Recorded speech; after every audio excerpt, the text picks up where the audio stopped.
Contemplation is the middle way. We've got meditation, concentration, and contemplation, which is one of the central techniques to the Gene Keys. If you're unsure what the next step to take in your business or work is, you can contemplate. If you're writing a speech and unsure what to say, contemplate. If you're trying to understand why your heart keeps closing off, contemplate. And contemplation is different from thinking. It's almost as if thinking were like poetry.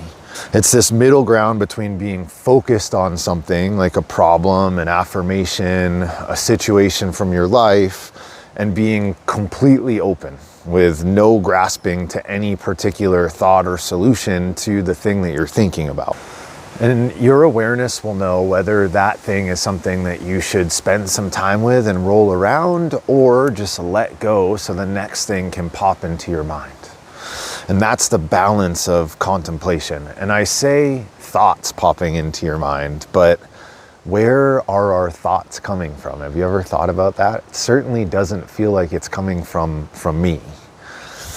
As an example, right now I want you to think of a movie. What movie came to your brain? Mine was Jaws when I was writing this. And why the heck was Jaws the movie that I thought of? It came from absolutely nowhere. I haven't seen that movie lately. It's not one of my favorite movies. And yet that's the thing that popped up into my mind out of this empty space. So where did that come from and why? I don't know. But contemplation makes use of that empty canvas and whatever is projecting things onto it. You just never know what's going to happen when you sit with an intention and an open mind. Those are really the only two things required for a miracle to occur.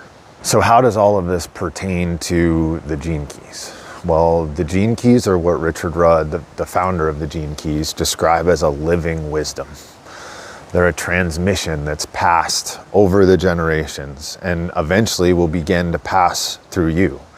It's a transmission that came through him so it could be shared with the world. And I say across the generations. Richard Rudd created the Gene Keys, but it's based on a system called the I Ching, which is based on universal codes that have been around forever. And so although the hologenetic profile that he created is incredible and an amazing tool, ultimately what truly matters is the wisdom underneath those things. The profile is there to self-destruct at a certain point in your journey so that the energy below the words can slip into your DNA and awaken something that's been waiting there a very long time. And the way that that transmission comes alive, the way that that magic shows up in the world is through contemplation. You can't just read the book. You can't just walk the golden path. You have to allow these things to soak into your being. And the only way to do that is through contemplation. So from the Glossary of Empowerment, which is in the back of the Gene Keys book, contemplation is defined as one of the three primary paths leading to the higher states of absorption and embodiment. Contemplation is the central path, represented by the Tao. It utilizes elements of both contemplation, or effort, and meditation, no effort, to bring about a heightening of your frequency. Contemplation takes place on all three of the lower human planes. There is physical contemplation, emotional contemplation, and mental contemplation. Over time, contemplation transforms the physical, astral or emotional, and mental bodies into their higher frequency counterparts, the causal, Buddhic, or Atmic bodies. Prolonged contemplation of the 64 Gene Keys is one of the quickest and easiest ways to activate the higher frequencies of DNA latent within your DNA. Okay, so let's break that down. What does that all mean? Especially some of these terms. But before I do, I should mention Richard Rudd, the founder of Gene Keys, has an entire book on contemplation. And I have not read it, but it's definitely something I intend to take a look at. If you'd like to go deeper into anything I'm about to talk about, I'm sure that the book would be an excellent place to start. Everything else he puts out is incredible. So, absorption, one of the words he mentions early on. What absorption is honestly the beginning of the end of the game. It's when we stop shooting all our energy out into the world through our five senses and we begin to focus it inward. And once that happens, we can begin to feed off that energy, the energy of our own heart, as we come to the world in service. We create this torus of energy, this donut shape of energy that comes up out of our belly and comes back over us and sucks back up into our belly. And it's like a microcosm of the whole universe. And once we get to that place, there's no turning around. You may take a few steps back, but you can see the other side. And once you've glimpsed the other side, you can't go back. So after absorption comes embodiment, the next word that he uses, which is just another term for enlightenment. We begin to lose ourselves in the higher planes, in the cities, and we no longer identify with our individual nature. We've embodied reality. The Tao, or the way, is the middle road, if you're not familiar with that. There's always two poles, and humans love to swing from one pole to the other. For example, not eating enough, eating too much. Working too hard, not working enough. We just go back and forth between these poles.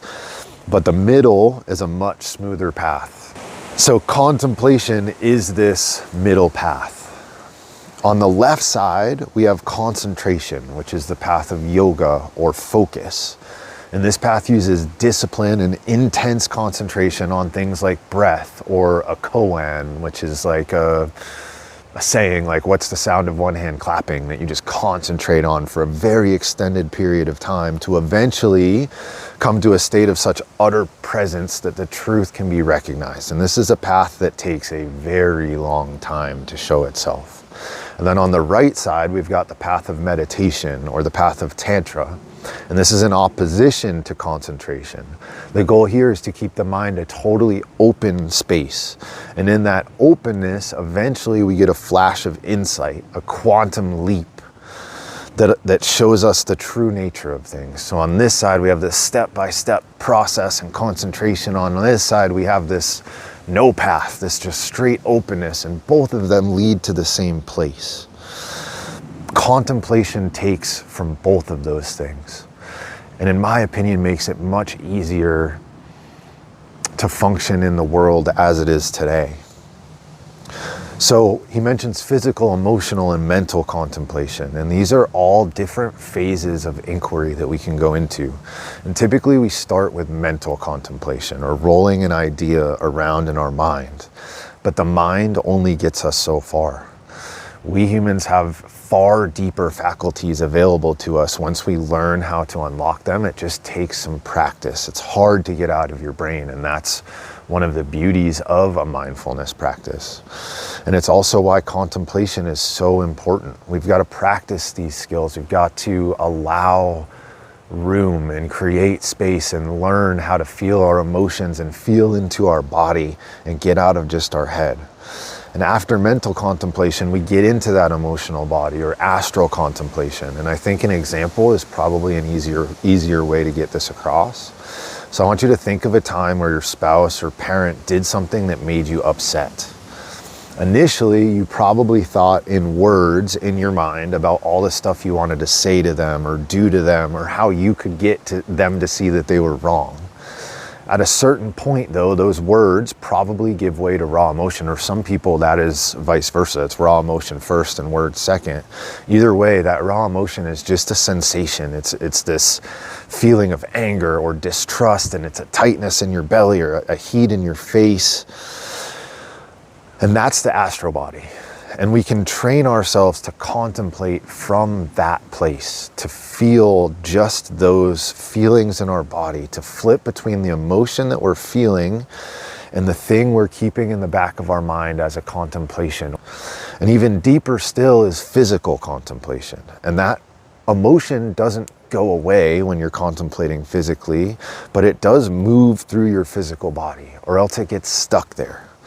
And so much of our trauma is stored in our physicality. And once we feel a little bit more comfortable in the wordless realms, once we're out of our mind, it is possible to use even that deep, deep physical tension, these different paths of energy in our body as a source of contemplation. In fact, it's the deepest contemplation. The higher bodies that he mentions, the atmic body, the buddhic body, the causal body, those are probably outside the scope of this video. However, you can learn all about those in the 22nd gene key, and I definitely recommend you check them out. That's kind of part of the mystical teachings of the gene key, is the 22 and the 55. So why is contemplation of the gene keys one of the quickest and easiest ways to move forward or open ourselves up and open our hearts and our lives? First and foremost, you don't have to go anywhere. In fact, you need to stay home. You don't have to go to an ashram in India. These keys are living codes in your life, so you will see them all the time in your regular life. Whatever key you're contemplating is going to show up. Remember, this is a living wisdom. It moves through you, through your attractor field. Those things get called into you. You don't need to do anything special. We use our everyday relationships with your spouse, with your boss, with your kids to highlight the keys and the frequencies hidden within us. Those are the perfect mirrors to draw those things out. Think about how often somebody in your life triggers something in you, especially those as closest to you. The gene keys show us how each of those is the learning opportunity we've been waiting for. Remember, every shadow contains a gift.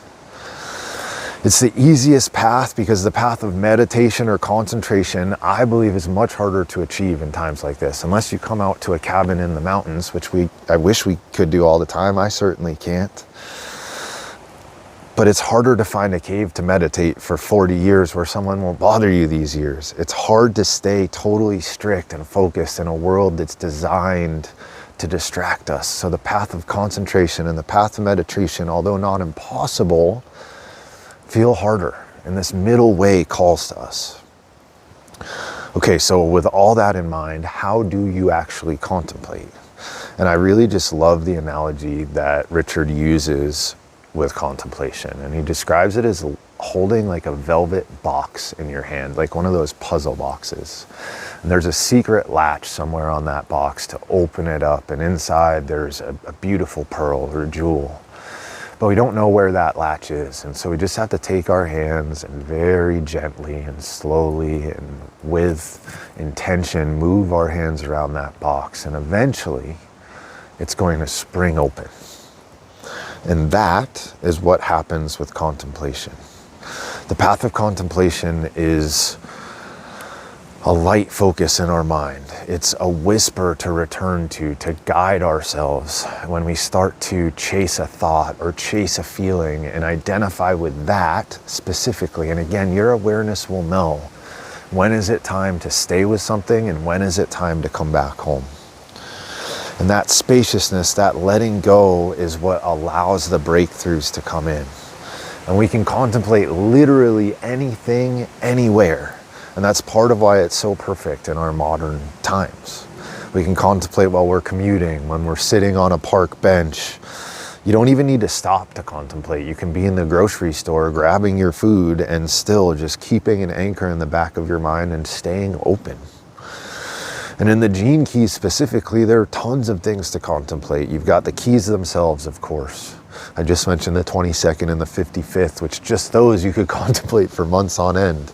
You've got the spheres, so life's work, radiance, purpose, evolution, SQ, IQ, EQ. You've got the pathways, so the pathway of defense, the pathway of core stability, the pathway of challenge.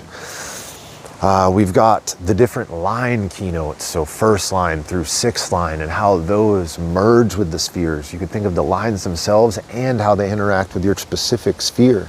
You could think the interactions between the spheres. For example, the sphere of purpose holds within it all of those other spheres, so you can take the lens of purpose and look at it through another sphere. And of course, how you see the keys show up in your life, probably the most important, because that's how we start to transmute what we're doing and what we're seeing. And the system only works, the Gene Keys system only works when you make time to think about each of these things when it feels right for you. This isn't something that you can just glance at. It's not something that you can force. It's not a box to check. However, there is no right or wrong way. You just have to follow your intuition and trust that what comes will be the right thing in that moment. I promise it will be. Contemplation opens up a deep world of wisdom. So make some time today to sit with the big things in your life. Contemplate them and just see what shows up. Remember how small you are and remember how big of an impact you can have. Thank you for sitting with me at the fire this morning. Hope that was helpful.